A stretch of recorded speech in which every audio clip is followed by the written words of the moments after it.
Talking Grit, a Detroit Lions podcast. Powered by the Monroe County Reporters. Here are your hosts, Jason Harwood and Jacob Litton.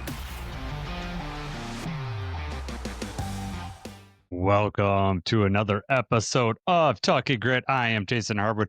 With me is my buddy Jacob Litton. Lions win.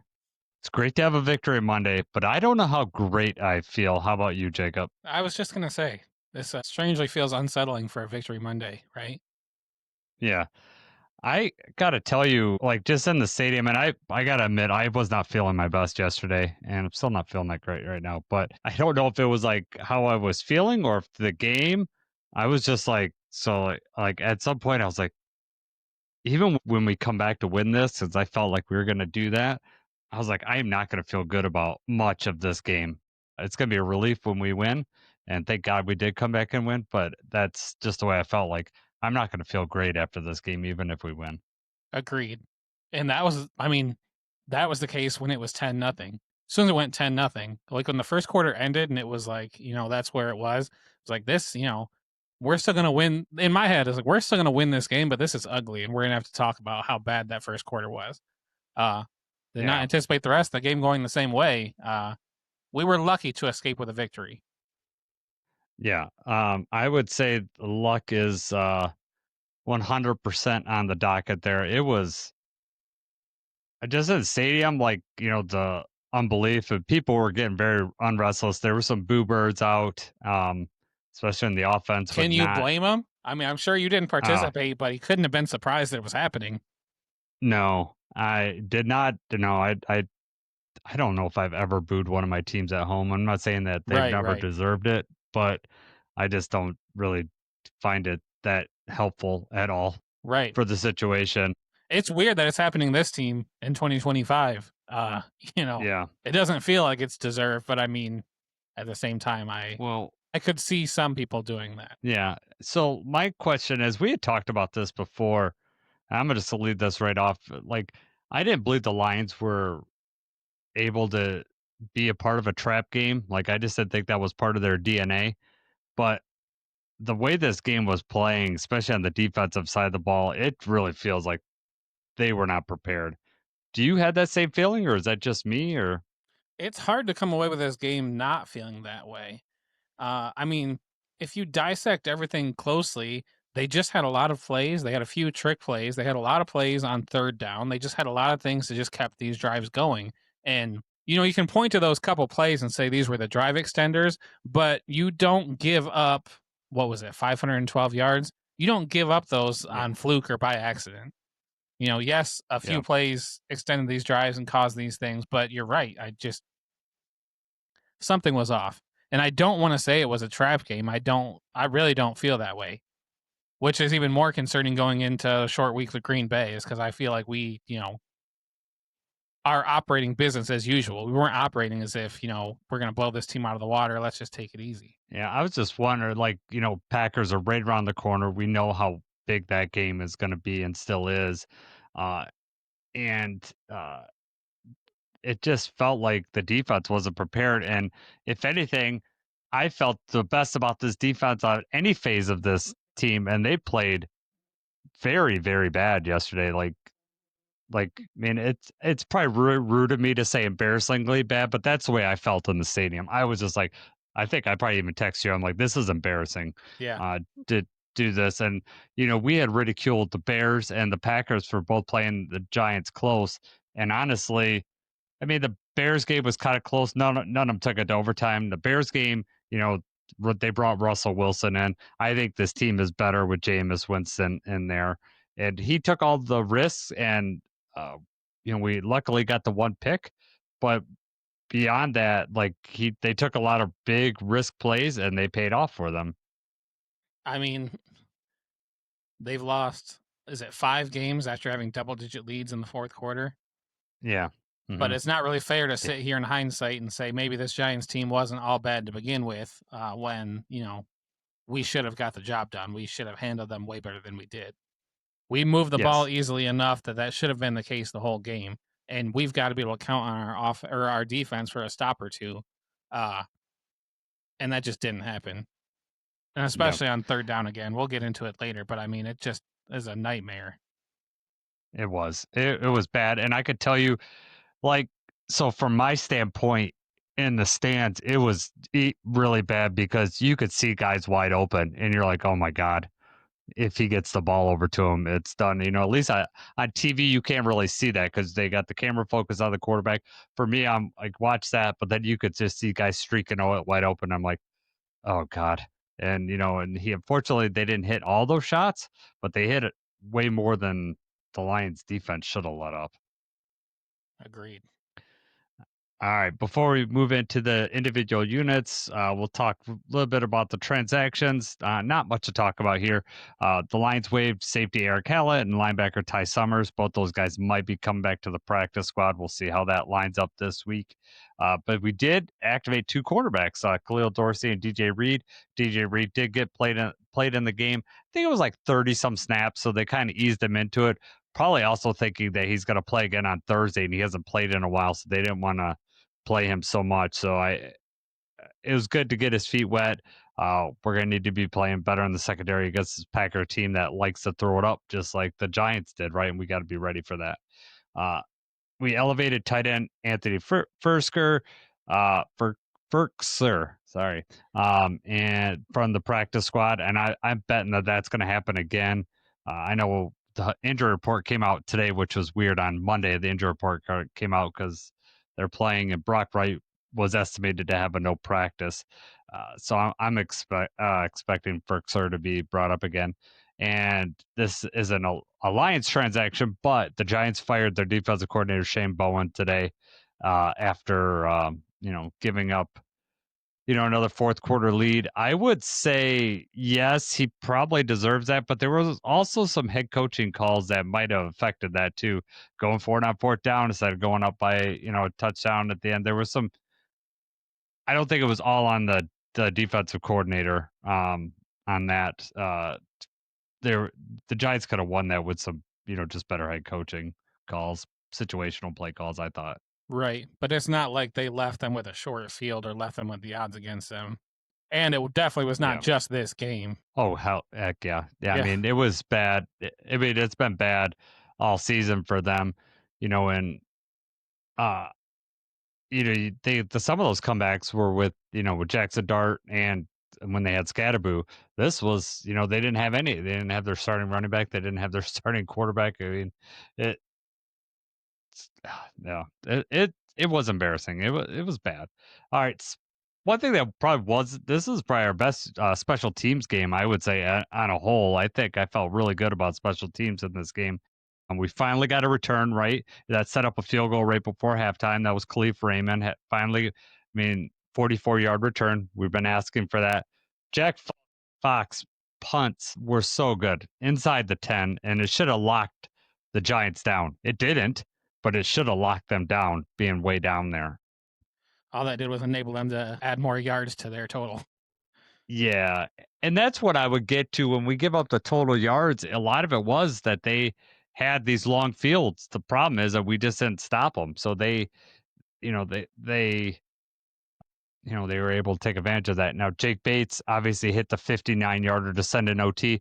I don't know what your view at home. I didn't watch the home copy. Did you think did it look like it was going in all the way? Because I know the shot behind, I don't know what shot they used, but the shot behind him definitely looked like he was going to miss, and then it bounced right through. Yeah, I wasn't so sure. It wasn't as bad as like the replay that I saw, I don't think. But for those of you that don't know, I'm constantly refreshing my phone during these moments on like the Score app because I need it to be ruined for me. I can't watch it happen live if I know it's already existed. So I texted Jason the second we hit fourth down. I said, please spoil this for me. Win or lose, whether it goes in or out, I want to know ahead of time. And then Jason left me on red and left me hanging to watch it live. Luckily, it went in. It did not. I don't think it looked like a foregone. It wasn't one of those that you hit and you're like, okay, thank God, like as it's in the air. I mean, it took a second. It wasn't like the Texans one where you're waiting until like it hits the net. Yeah. But yeah, the replays looked really bad, the curve on it, but thank God. I was also surprised on the distance on it too, because I know he could kick it further than that, and it didn't I mean, it didn't. I mean, it comfortably went over the crossbar, but not as comfortable as I know he could kick that.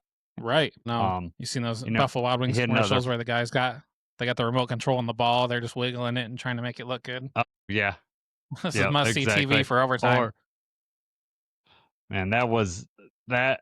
Yeah, that the replay on it was sickening. For the Giants players, all thought they won, that they had stuck their arms up, and then actually, there's really funny replay. It's number 95. Like even after the Giants, some of the Giants players saw it go through, he never turned around. He just assumed they lost, and then he was wondering why the Lions were celebrating, and he had his arms up in the air, and then he looked back and realized that that it curved back in. It was insane. Well, that's embarrassing for him. Yeah, yeah. I'm glad that he sat today. All right, let's move over. Let's talk about the defense first. You want to talk about those comments on Hutch, so let's start there. Yeah, I just thought that was a good talking point and something that it got a lot of traction on Twitter and everything. So I just want to know your thoughts being there. So the Giants' offensive tackle, I think it's Jermaine Illuminor. He actually said this to like a beat writer, and basically talking about Hutch said that he did not do a damn thing all game, and he took a shot at him too. Like he strikes me as somebody that's going to celebrate that one play, that one sack, when basically alluding to the fact that he held Hutch in check the whole game, and that Hutch didn't do anything the whole game except for that game-winning sack, and that he's celebrating the sack when he shouldn't be celebrating anything. So I just want to know what your thoughts were when you read that right away. I mean, I had to double check because I was like, this is clearly a troll. There's no way that this was actually said. And I looked, I was like, okay, no, he really said this to a reporter. So what are your thoughts here? Sour grapes. It's sour grapes. I mean, 100%. Hutch had 6 QB hits. It's the game-winning sack. Why wouldn't he celebrate that? Like, what? It's not like we know Hutch. Like, that guy's sour grapes. He, okay, so he didn't get a sack the rest of the game. We also know that he didn't say he was on an island with Hutch. No one leaves Hutch on an island. You're going to get beat every time. There was a tension set over there. Whatever. And he's also, let's just call it for what it is. He false started like a million times in the game that they never called. Like, it was bad. Like, when I could see it live in the stadium, like Preston and I are sitting next to each other, and we're just like, that's another false start. It was getting really ridiculous. Like, he would take, he was like a half a beat behind them actually hiking the ball, and he did it multiple times during the game. So if you're going to cheat, do that, then to beat Hutch, then okay. Uh, did Hutch have his best game ever? No. Do I think Hutch was lazy or did do everything in his power? No, I don't believe that either. Hutch is an amazing player, and he just commands so much attention, and it's on the Lions for the other guys to step up. It just is. And I will say though, on that sack, Ali McNeil from the inside made that sack possible because he just drove his guy right back into Jameis. Jameis had to move, and then Hutch, got around his guy and then came up for the sack. So what did you think about the comments? Oh, yeah, like I said, I thought it was a troll job right away, but I mean, I don't honestly. So watching it live, the false start thing I think happened after Hutch jumped off sides. So Hutch timed the play clock on that one play, and then when it hits 0, he jumps and goes. And I mean, it was borderline delay a game, but they called, the offsides on Hutchinson, and I think that's when that started. Is he was like, I've got to get a quicker jump on him. Yeah, so he was jumping early, but anyway, I felt better when he was lined up over him because the other side when he was over Andrew Thomas, who's the left tackle, I didn't feel like he had as much success. And I feel like something like the running back was able to chip him a little bit easier, or it was working better when he was rushing from that side. But when he was over Illuminor, I feel like is when he was getting his pressures. And I mean, Illuminor was like in Jameis Winston's lap like several times. So the fact that he's, openly talking trash like that is crazy to me.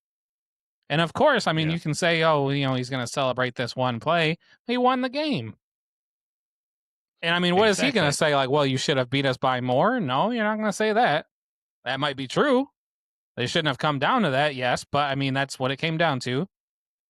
Big time players make big time plays, And you're right. Aleem blows it up. He's got to step up. Jameis has to run out of the pocket a little bit. So it's not like it was just a a one-man show that Hutch got that sack. No, but I mean, he made the play. And then the other thing, people are calling for hip drop.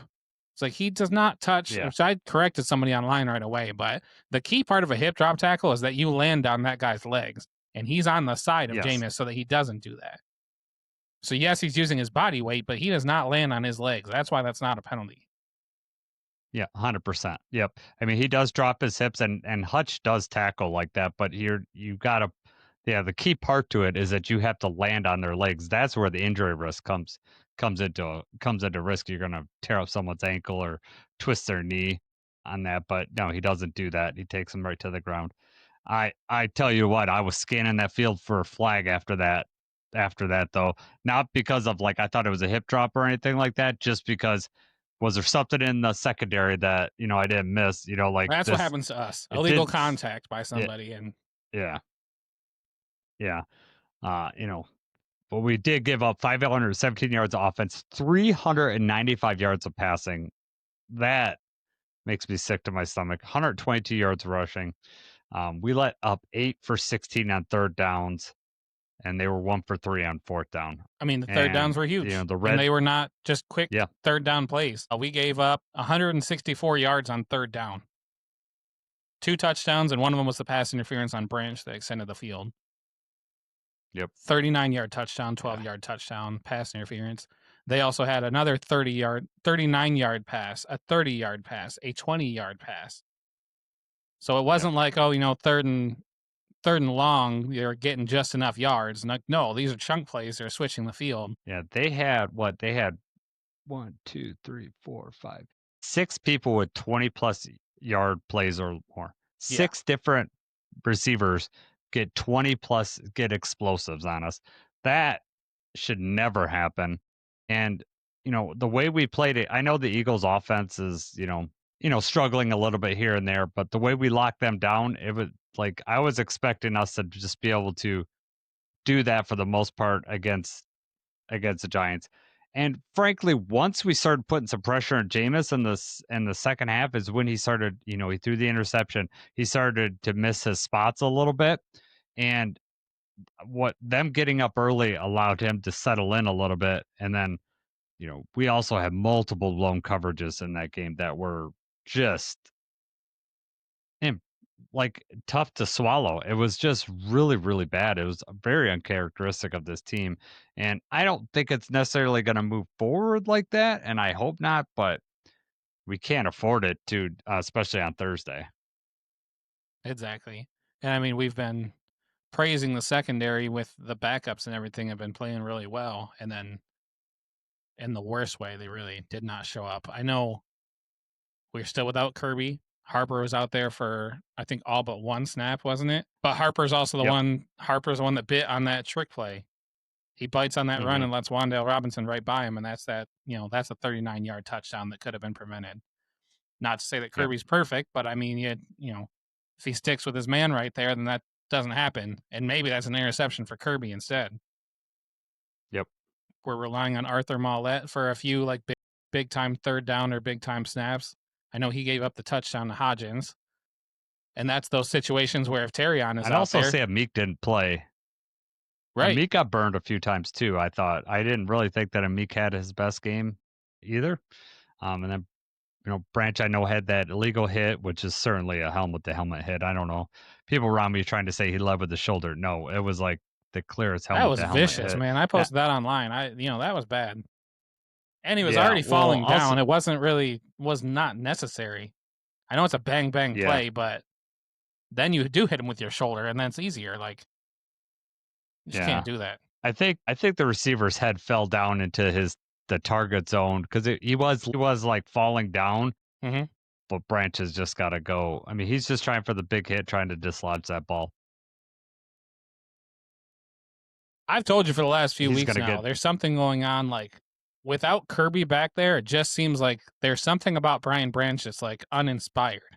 I can't put my finger on it. It's not that he's necessarily playing bad, but he's just been kind of average or subpar. You're not seeing that intensity that we usually see out of him.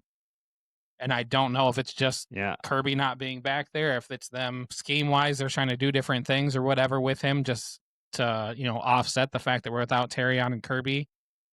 I don't know. Yeah, I was kind of wondering that myself. That Branches doesn't seem to be playing himself. He's even acknowledged it, in interviews. Dan Campbell kind of tried to blow that off, but it's very apparent to me that he is not being as much of a game changer as we need. And I'm wondering if Kirby, you're right. You might be onto something there with the fact that Kirby's not there. Maybe Branch feels like he needs to do more, or maybe he needs he's not playing as free as if Kirby's back there because he trusts Kirby more. I don't know. I don't know the answer to that, but that's Between him or the that's coaching what I'm staff is thinking. what I was kind of saying too, is like maybe the play calling or his responsibilities are changing because Kirby's not there. And you're right. I think And I that's liked true. what you just said, the freedom where he's able to move around and the stuff that he's able to make those plays and do things like that. That's not there right now. hmm Really hoping Kirby's back Yeah. for Green Bay. Yes. Didn't so they put him as a no practice today, so we'll see. But yeah, I was hoping that they held him out of this last game, just to keep him ready for this game. Regardless, in a couple weeks with the Cowboys, I hope Kirby's back with Pickens and CD Lamb and that offense. We really need Kirby back there playing because Dak will throw it up, and we got to have our ball hawk back there. I mean, One we've thing I got the will say, Cowboys, the Rams, the Steelers. Those are the games coming up. Those are all pretty good passing offenses that we need him out there for. yeah, exactly. And we're out of the playoff picture right now. We're in the picture, but we're not in the playoffs. So we got to start taking some chances here. Hopefully Kirby can come back. One thing I will say, the red zone defense was pretty good. We held them 1 for 3, stopped them on that. I think the second score of the game, they got a field goal. That was the fourth goal from the 3, and then at the end of the game, when they decided to go for it and just basically put the game away as opposed to getting a field goal. What would you have went for the touchdown there, just the kill shot, or If like I'm the if it was Dan Giants or if Campbell I'm and the flip? Lions, If you're flipped over, say it's Dan Campbell making that call, what do you think? I know our team. I Would know the way we play. We want to put that game away. But I think that Yeah. was the mistake. That was the crucial error that the Giants made, is that they kind of forgot what was going on. They felt good about the way their offense was moving the ball. I think they maybe were a little bit too confident in their defense, or the fact that, because at that point too, we only had one timeout left. We had burned our other timeouts. So we had one timeout Yep. left. They're thinking, okay, they got to drive, 50 yards or whatever to have a realistic shot at a field goal here. Let's just go for it and try to, ice the game now. I think that's a terrible call for the Giants. If you're going to go like they were on the 3-yard line, they were up 10-0 and they went for the field goal. But that was 7-0, right? And they went up for the field goal to go up to 10. Yeah, they went up 10-0 after that field goal. Right. Yep. So they just took the points there, but then when it's the fourth quarter, the game is on the line, you're a little bit further away, and now you're going to go for it instead of just taking those points and forcing a touchdown. I mean, that was a critical error on their part. I think they the moment got too big for him. Kafka, trying to make something happen. They were 2-8. They're going for broke. They're playing a good team on the road. They've got us up against the ropes. They're going for the kill, and they missed. Yeah. I think for the Giants, it's the right move. What do they got to gain? You know what I mean? Like, I strongly disagree. You think so? I mean, they've won 2 games. Like, True. I don't know. But I mean, you're setting yourself up for another win. You're going up by 6. You're forcing us to score a touchdown, and our offense has been shaky. Yeah, I get it. Maybe it helps the kickoff. Maybe it helps that we did have that kickoff at the end of the first half, because up to that point, our kickoffs were not, or our kick returns were not really a threat either. So in their head, they probably could have just kicked it deep and had us go just almost as long of a field with one timeout left, and then we've got to score. We can't kick a field goal. Yeah.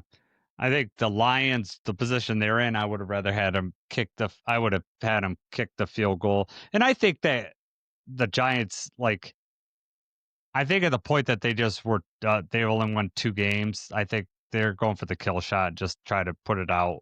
And I get it. I could go either way, but I wasn't surprised in the stadium. I told Preston, I was like, I think they're going to go for it on 4th down, and they did. And I'm glad they did, because that, we only had to get down to field goal range.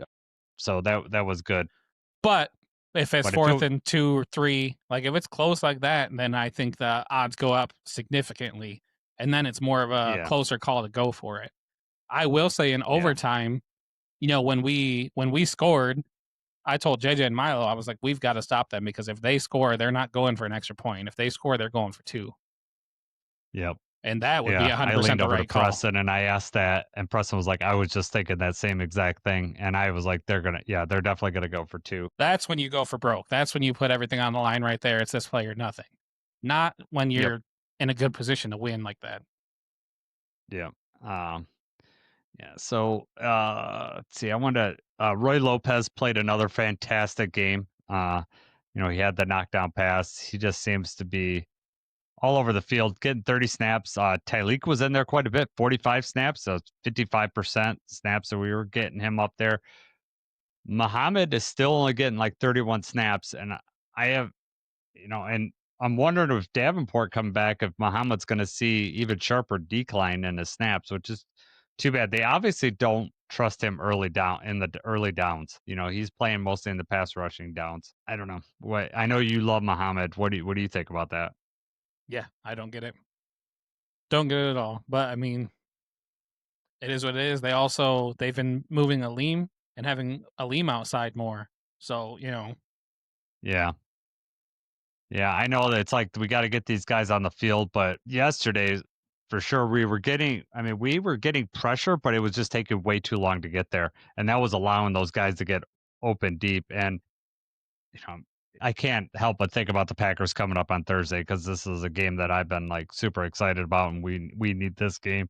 But they like to throw the ball up, and we can't play that same game on Thursday. We need to get Jordan Love, we need to get some pressure on him and don't allow him to get out of the pocket. Like, we're going to have to be very careful in the rush lanes, and this was not a good look coming into that game. we can't rush 3 and let Jordan Love pick us apart. No. At least Tucker Kraft won't be there, and he's their outlet. But if he's passing so far down the field, it's not going to matter. So I'm hoping that we clear that up because that was really bad. That was not something I was expecting going on in that game at all. They got the first one, that trick play, and I was like, oh, that's the one we're going to give up. And then it just kept happening and happening and happening, and it was not fun. Yeah, I was okay with that first one. I was like, if that's how they're going to score is off these fluke trick plays, then, that be that as it may, it's whatever. But yeah. And then the trick play to Jameis Winston, who makes that catch and then, breaks the tackle and scores a touchdown. That was sickening too. That was really the point where I was just in shock too. Like, I guess the whole game I was really in shock. But to see him kind of stiff arm Derek Barnes, like, terrible coverage, and then he's going to stiff arm him out of the way. I didn't realize until today, I think Colton Pouncey was on that posted it, that Derek Barnes was rushing. So Derek Barnes is rushing, and then he sees Jameis leak out. So he stops what he's doing, and then he's got to turn and go after Jameis. That's why he was not turned around. Because I said live, I was like, if he turns around, he's going to intercept that ball. I don't understand why he's playing Jameis like that. Well, it's because he was not supposed to be on Jameis, obviously. You're not covering the quarterback like that, but, Right. And then, but to miss the tackle, to kind of get juked, stiff arm, that's embarrassing. Yeah. I meant to Tyleek a bit earlier. That first trick play, Tyleek almost got the pass to went to Jameis because he read that play very early on, went right straight towards Jameis, was almost in, like, with the running back, threw it back over to Jameis. Like, he was almost there to intercept that, but then he got blocked.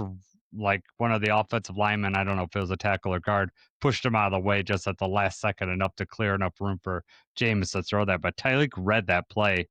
The line read the play very well. It was the back end that just, blew that. So anything else on the defense that you want to talk about? No, I'm ready. All right, let's move on to the offense. First thing first, let's just talk about Jared Goff getting kicked in the head. That's infuriating. I don't know how that's not a penalty. I know it was not on purpose. Right. I don't believe that it was intentional, but I don't know how that's not a penalty. I'm on the other side of this. Like, watching it live, I seen it happening. I seen him celebrating. I think Goff sold it. He did not get kicked as hard as he kind of flung himself backwards. I mean, yes, he's celebrating the play. There's incidental contact. It's not like he stomps on him. And he's clearly he's lifting his foot up. He's almost doing like the LeBron, the lift up. I don't think that was done intentionally on purpose. And I think this is just one of those things where, it wasn't called. So Lions fans are irritated about it. Had that been called, I think the rest of the league would have been irritated. Like, you can't even touch the quarterback anymore. It's not incidental contact. I mean, and I've got it in slow motion. It's not a hard hit. People online are acting like he just straight up field goal practice kicked him in the face.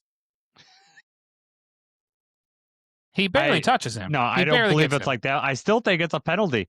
You're celebrating and you kick the quarterback. Like, you got to get it. Most of those guys move out of the way first before they do their celebrating.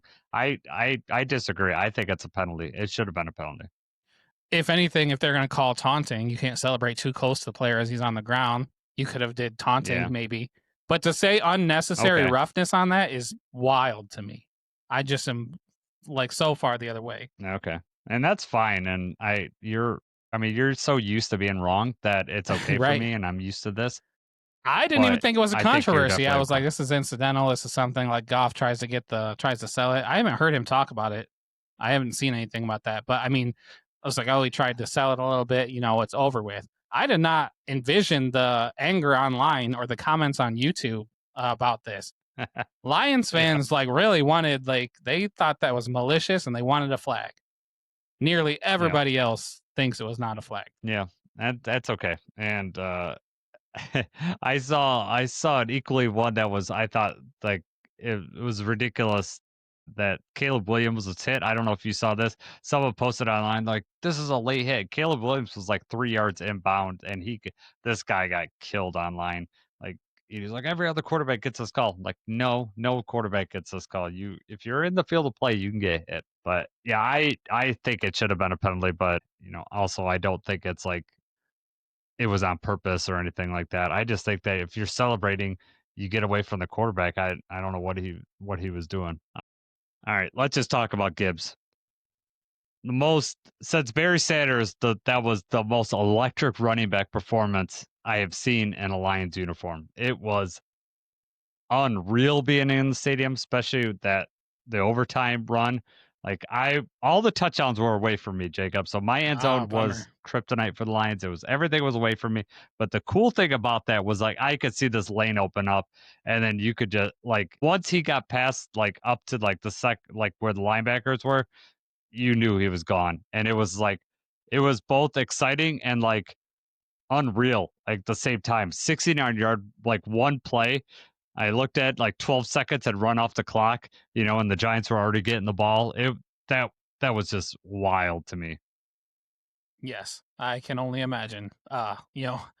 Seeing it on TV, it was funny because I posted the clips online, and JJ was like, "Why does it look like he's moving? Why does it look like it's sped up? Like he's moving faster than everybody?" It's like, it's because he is moving faster than everybody. Their safeties, I don't know if that's I don't know how you could blame the defensive coordinator, but the safeties could not cover the run. Linebackers weren't doing a very good job of plugging the holes. The safeties had no chance. There was the one play where they tackled him at the 3-yard line, then he caught the touchdown right after that. All these other big runs were, most of them were up the middle. Just get past, get that second level, and then you're gone. Brock Wright had a good block. Saint had a good block. That allowed Panay to get to the next level. That's bad news. Panay touches his guy, and then he's got his hands up showing touchdown when he's 50 yards away from the end zone. Just an electric play. Yeah, it was so loud in there at that moment. I just was in awe of that he ran that, and then it's realized he's got over 200 yards rushing at that point, and it was crazy. 249 yards runs and a 69-yard run, right? That's insane. I don't think Barry Sanders had ever had 3 runs of that magnitude in a game. I know he had 2 80-yarders in a game I remember seeing, but we'd have to look that up. Unbelievable, right?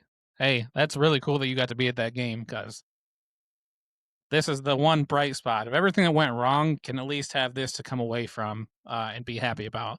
That Gibbs really showed out, and it wasn't just the runs were electric, obviously, but it wasn't just the running game. His ability in the receiving game kept these drives going. That's what enabled us to get down there to even kick the field goal. He had 11 catches for 45 yards in the touchdown.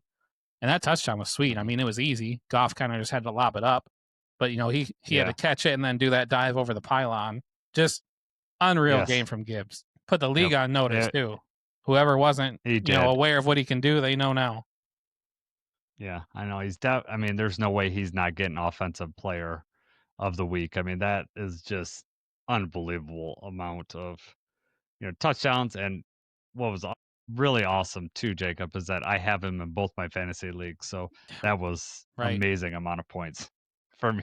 I've got him in my dynasty Superficial league, to the game. so I got to celebrate that. I also have Jamison Williams in my dynasty league, and he did not get anything done this week. Graham He screwed should him out have. of a. He had a great catch. He Graham had a screwed good him out catch of the in the catch, cross, yeah. but Graham, didn't even need to be up there that early. It was There was nobody around. that was I don't understand. It makes me wonder, like, is it just something like, do they try to do that to get away with it? Like, is that something that happens more often than not and they just don't usually call it? Or was that just really yeah. that obvious? I mean, Graham was like 5 yards down the field. Like, what are you doing? Yeah, I know. Yeah, and I could understand you want to get out there and you want to clear space for JMO, but when you watch the rule. replay, he was yeah, exactly. Well, I understand, but you're right. Like, how often does it get called? We don't, it's not like I'm analyzing every play and have statistics on like, well, that happens on 55% of plays, and they just happen to call it this play. Right. And it might be something like, hey, when did the ball leave his hand? Was he really downfield? It could be something that they're coached like, hey, give it a second, get going, cheat up a little bit. And, more often than not, they don't call it. Yep. I don't know. I'm just assuming because of how blatant it was. Yeah. Unless the timing was off, you could see like maybe Graham has an internal clock and they've run that play in practice. And then, by that time, JMO's out of his break, or maybe, he got knocked at the line. I'm not really sure. But it sucked because that puts us inside the 10, right? And then it was third down. Good. Yeah. So that was frustrating that JMO didn't get that. The other frustrating thing is that everyone's kind of worried about, and I'm in that boat too, is Amon-Ra just not securing all the catches. I mean, something we've just taken for granted since he's been in, since he's been in the league, is that if you get it in his hands, he's going to come it down with it. But I mean, his drop rate is not like terrible or anything like that, but it's not Amon-Ra. It's not all pro level drop level. And one of the drops, wasn't a perfect pass, but it caused an interception. And we were in field goal range, so that cost us points on that one. So that was frustrating. Yeah, that's the one that hurts. I mean, he's had some big third and fourth down now, like just drops on catches that he usually makes. But this is the first time he's had one like that where it kind of went through his hands and caused a turnover. And we've already talked about it several times, but now I think that's gonna be a hot subject. Is just the fact, like, what is going on. We've talked about the wrist injury maybe, or they asked him about it and he said it just he wasn't expecting the ball to come in that hot. I guess he just wasn't ready for Goff, like, when he threw it, how hard he threw it, where it was at. It just all, it was all wrong. It just looked really bad, and obviously the result of the play was really bad for us. Yeah. I have a feeling that just overall, because of the offensive line, our timing is just off. And that's what it seems like, is like the ball's getting there before Amon-Ra expects it, or it's not put in the perfect spot because Jared Goff is kind of, he's having to adjust a little bit, and he's either, he's getting pressured and he's throwing it, or he's afraid that we're going to get pressure. He's just like, his clock seems a little bit sped up. And my feeling is that it's probably a little bit of Amon-Ra's wrist not being 100%, 100% strength. And then also the second thing is the timing. And I think that's where it's at, is just the timing issue is just not 100%. We got time to fix that. And, it's one thing that I came away from this is like, I watched Sunday Night Football, and I'm sure you did too, and the Rams just look like they're the best team in the NFL right now, a clear-cut best team. But I also know it's November, yesterday was November 23rd when they played. There's still a lot of time to get in the playoffs, and at some point last year, we looked like world beaters, right? We were looking like we were going to just walk all over this thing. things can happen. Injuries can come up. People get off rhythm. People figure out what you're doing, and then have a good defensive plan towards that. The thing is that like Stafford's playing at a super high level. He's able to get the ball out quick. He's got lots of weapons, so that they're going to be just tough to beat. Yeah. But I think that we have time to grow. Like, I don't think it's over, and I don't think that we're stuck at this level, and we have not played our best game yet. And whether we're running out of time for that to happen in the season, but if we had played our best game and we still aren't looking good, then I'm more worried than we're not playing our best game. Like, talent level, we should be able to, be on par with the top teams in this league. We just haven't played all three levels the same week. All three levels have not excelled. And when they do, it's going to be electric. Right. Just got to get all of them on the same page at the same time. I do Right. want to say just something that I noticed about Goff too is it just feels like every time he gets rocked, whether that's an actual sack or if he just takes a really good shot, that's when the ball starts coming out faster, and that's when these interceptions and things happen. It's not always that he's pressured on the play when he throws an interception, but he got sacked like right before that pick. And when those big hits happen like that, that's when he's like that internal clock. He's like in panic mode almost. And maybe that's why he fired that one off just a little bit too soon. The timing was off. We do have our Sika playing guard right now. So it's not like we have our, full starting line the same way that it was before. Decker is battling injuries. Panay's battling injuries, So it's just not all on the same page. We're not full strength. And we do have time to figure it out, but we don't have any other games on the schedule there's no more. This is the only one that we could have looked like this and won in, right? Every other game that's coming up. I think Minnesota. I think we could do it Minnesota maybe on Christmas. We already did it against But Minnesota. again, we lost against Minnesota. I know So we that. can't But I'm do just saying, looking at the rest. Well, No. but also, that being said, if we do that on Christmas, that's when the season's already almost over. That's way more concerning doing it a month from now than it is right now. Especially assuming by then we've got Kirby, we've got Terry on, we've got, more of a idea of what team we're going to put in the playoffs. And if we blow it against Minnesota on Christmas, then we're probably really talking like, hey, there's a chance we don't even make it to the dance. Yeah, I know. Yeah, and how tough would that be to swallow? Back to the Lions offense, 5 for 12 on third down, which is not great. We need to be better on that. We were 2 for 4 in the red zone. We obviously need to be better there. And so I will say, when I look back at the stats, I realize we only ran the ball 20 times. I don't get that. Like, I don't understand why. So I looked at Gibbs stuff, and I know he had those large runs. So okay, I took out the 2 49-yard runs and the 69-yard run. He still averaged 4.3 yards per carry if you take those runs out of there. So he was still having an awesome game, even if you took those long runs on there. But I don't know why we just didn't give it to Gibbs. And Monty only had five touches, 5 carries the whole game too. If you're worried about Goff getting hit, if you're worried about the timing and everything, put Goff back for 42 snaps to pass when our run game is working as well as we should have expected against this second-ranked run defense. I don't get it. That first touchdown drive, that's 1st and goal from the 1. And then we ran it with Monty the first time. He gets stuffed. And then we decided to throw it, which it resulted then, Goff ended up throwing a touchdown, but he had that intentional grounding, which I don't know if you saw that play live or you could tell. I don't know if it's Brock Wright. Somebody's wide open and he just panics and just whips it across the middle. Yeah, I know. But the point is, it's 2nd and 1. You think, okay, let's run it 4 times. 1st and 1, we're going to run it 4 times right up the middle. And I guarantee you one of them, David's going to go through. So it was just weird, 2nd and 1, and now we're going to try to throw. I think every week we kind of say that, right? Like, why didn't we run the ball more? Why didn't we do more? Which is crazy on a week where we ran for as many yards as we did. But, there were plenty of times, too, when they were coming in tight to the line, and we would do pitch plays. Like, Demo had a 9-yard run on a pitch play that ran out, that netted a 1st down. And I told Preston early on, I'm like, they're going to be in trouble if they can't, get to the outside on these running back, because you get Gibbs on the outside, he makes one guy miss and he's shooting down the sideline.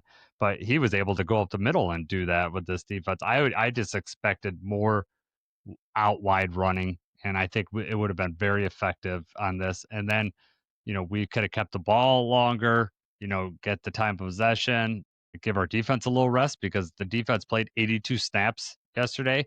I know it was an overtime game, but I mean, you're probably we were still in the low 70s probably for snaps. That's a lot of snaps to be on the field. Yeah, Jack Campbell and Brian Branch both played all 82. And now they have to turn around on a huge game on Thursday and play every snap again. Yep. El Bente is on the chat. It says, just came from POD, so thanks for coming over. Goff is getting a hit a lot more than he was last year. Could have an effect. And I 100% agree that it's having an effect on this offense in general. Just the timing seems off on it, and Goff doesn't seem as comfortable. And you could say, well, Holmes should have saw this coming. Well, regardless, when we knew about Frank Ragnow, replacing Frank Ragnow was always going to be an issue.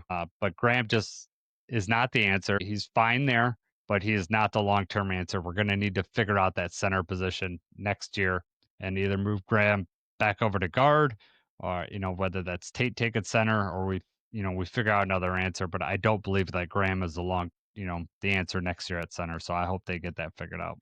Agreed. I mean, Graham wasn't the answer at center when the season started, right? We thought that was a possibility, but we didn't think that wasn't the plan going in. We thought it was going to be Tate. Mm-hmm. Yeah, so maybe the center next year is not on the roster right now. I don't know if they're going to give Tate a full offseason to try to do that. It'll be interesting. I do real quick want to talk about overtime, just the way the overtime went down. So the Giants won the coin toss. Now, if you're the Giants and you're away, you're on the road, do you think that they should have took the ball, or do you think that they should have let us? Obviously, we know what happened. They wanted us to have the ball first, and then we had that huge play. The roof got blown off of Ford Field, and that made their life harder after that.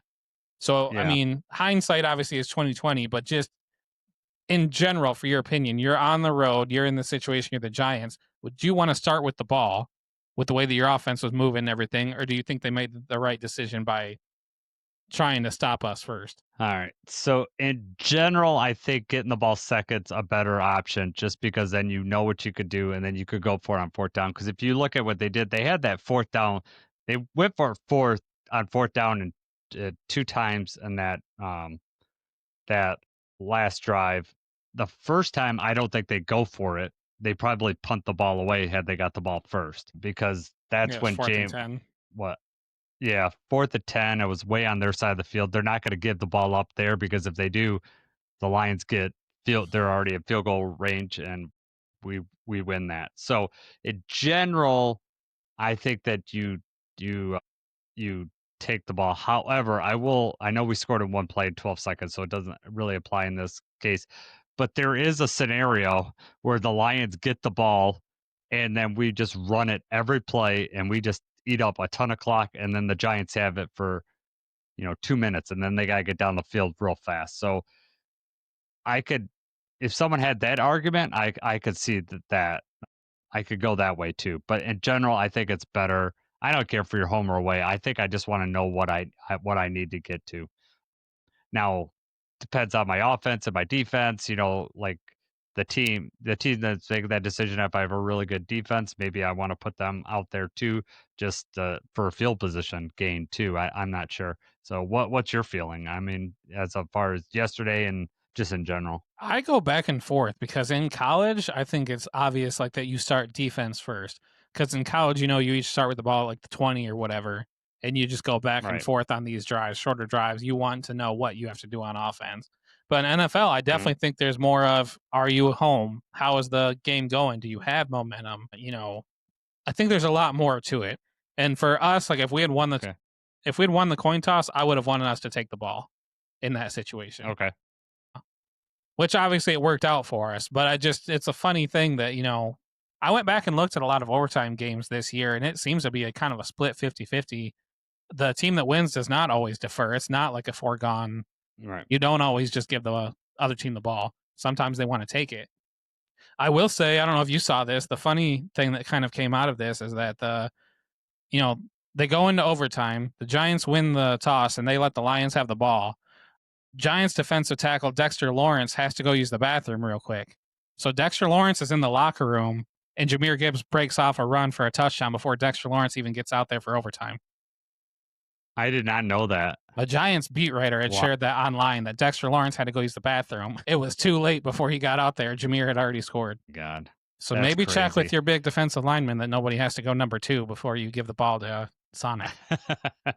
Have a Lamar Jackson situation where you're getting carted, they're doing the card off situation. Right. All right. So along the same lines, I have a question for you. This is not overtime, but this is the last. So the Lions score, get the field goal, right? And then there are 28 seconds left on the clock, and then we're kicking off to the Giants.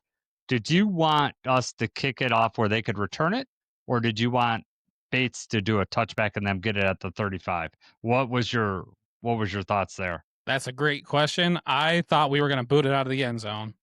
I did not think we were going to allow them to return it. The way this season has gone and everything like that, maybe having Rodrigo out there, we fought a little bit better on special teams. I think it was just a matter of let's waste some more clock for them, but I didn't like it. What about you? Yeah, they had 2 timeouts left, so it is close. I'd like them burning some time, but man, you run a risk if they get it out to they get out to midfield. We've let some big returns go up this year. It's not like we haven't done that before, and I could see that. That'd have been a crazy decision, but it did burn off I think 7 seconds of the clock. It burned off 4 seconds, and then they didn't get very was far. 28 seconds. They didn't get up to the 35. 28 seconds, then it went to 24. 24, so 4 seconds, but then they didn't even get to the 35, and then they still had 2 timeouts. So yeah, I was okay. I think it's a 50-50 there because they still had 2 timeouts. They didn't have to get I guess I don't know what young Wei Ku, he's not the most dangerous leg, but he still could kick But we're it a indoors. while. We are indoors. You're 100% right.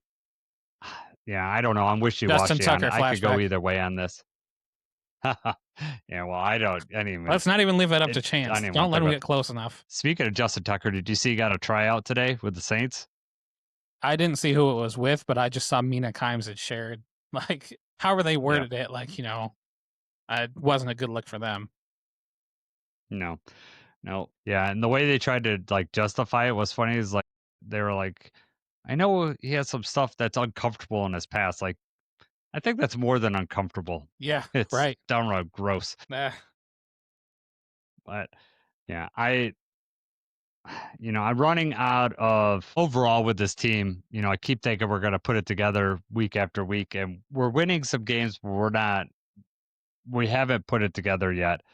I'm not saying we can't, but we're running out of time to do this, and for me to feel good about it. Are you feeling the same way, or are you still thinking it's just a matter of time before we put it all together? You're right. It's hard to say because I think the story of the Giants game was kind of the story of how the season is going, where it's it just feels like at some point we're going to get this together. We're going to turn this around pretty quickly. We've got the team that can do it. It's going to be okay. But then we keep getting disappointed. It keeps being on the edge. And it's not like we're getting blown away, but we are coming away with some of these wins, even feeling okay, that was not good enough. And some of the bigger wins that we've had, honestly, the Bears probably looks like the best win just because of where they're at. And the Bears are, I still am not sold on the Bears. But, the Ravens have had a long season. Browns not very good. The Bengals not very good. We lost the Chiefs. The Chiefs are not very good. The Buccaneers kind of, are what we thought they were. They're a decent team, but they don't, they're struggling too. We blew it against the Vikings. We beat the Commanders with Mariota. We fell flat against the Eagles, and now this game against the Giants. In my opinion, I think everything that's happened to, the 7-4 that we already have is all in the past. That's a wash. The story of the season is going to be these next 6 games.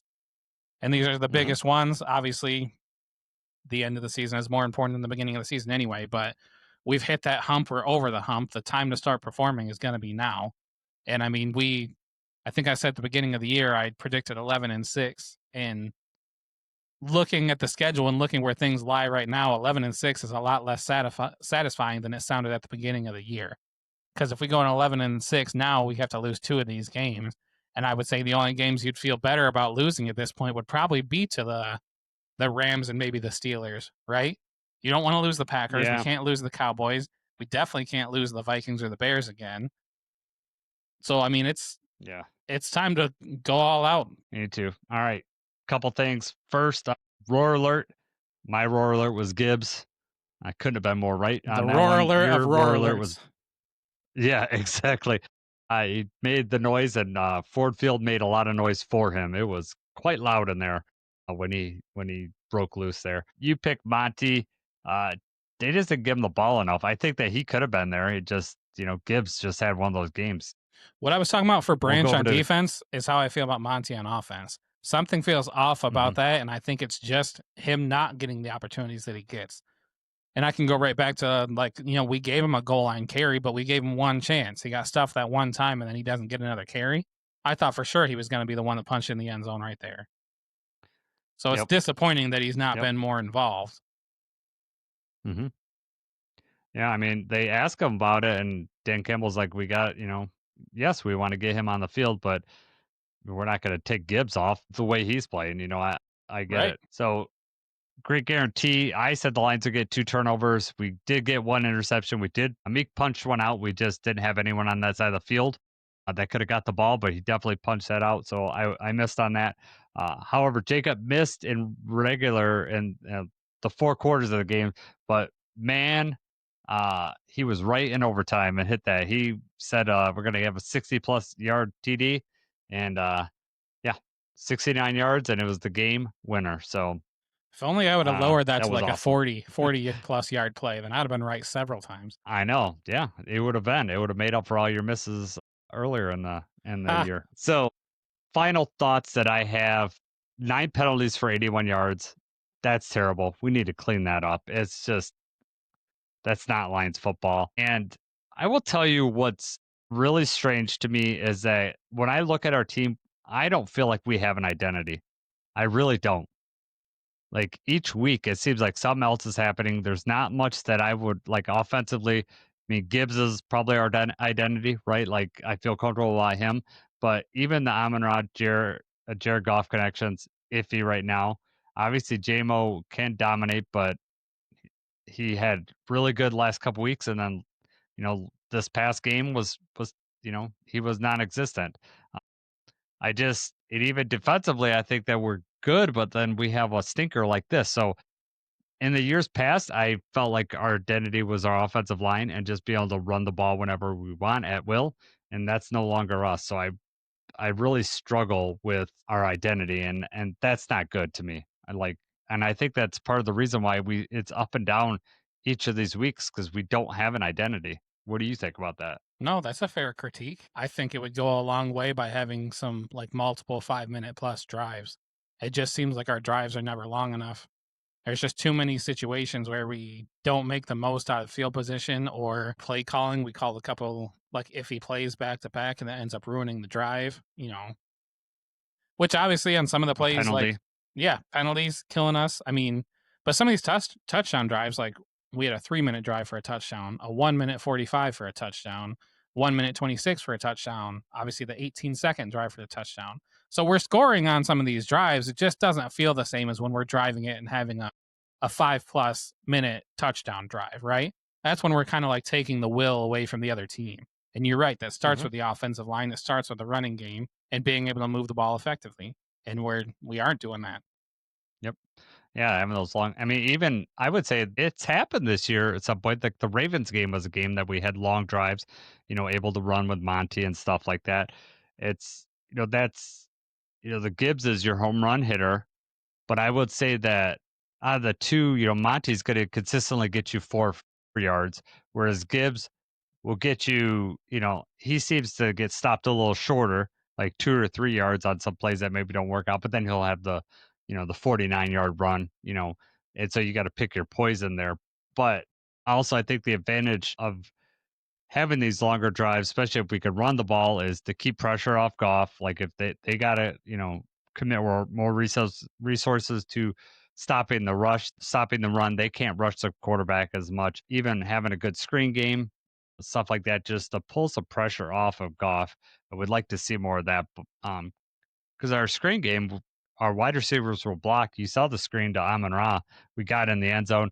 Awashika is the one that really pushed them in the end zone on the replay, man. He just really made a nice, he ran up and made a nice play on that. I was really happy to see that. And I want to say one more thing. Like, we're looking at I looked over our schedule today. We've currently played 5 playoff teams that are currently in the playoffs. We're 3-2 against those teams. Okay. The Packers have not beat a playoff team yet. The Bears, I don't think, have beat a playoff team yet. It's not over. That hurts because the Packers have not beat a playoff team, includes us. Yeah. Well, that's true. And it's true. But if you look at the Packers schedule coming up here, okay, they have us, which obviously we're not in the playoffs, but we could be. Well, Right. I mean, I guess I'm assuming the 49ers are winning because technically we could be in the playoffs if the 49ers lose today. Oh, it's 17-3. So it's unlikely that we're going to be in the playoffs at the end of today. Now we could move into the playoffs on, on Thanksgiving. So Packers play us. The following week they play the Bears, and then they play the Broncos, and then they play the Bears again, and then they play the Ravens. So they have, a really tough schedule coming up here. Those next 5 games, those are going to be critical for them. So hopefully we can see them be knocked down a notch. We got it, but we got to start that. We got to start by putting them in the L column on Thursday.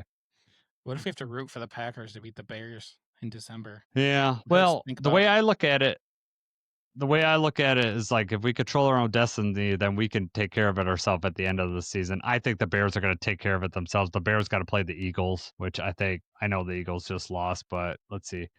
The Bears play, they do play the Eagles on Black Friday, so they play them on Friday. Yeah. Yeah.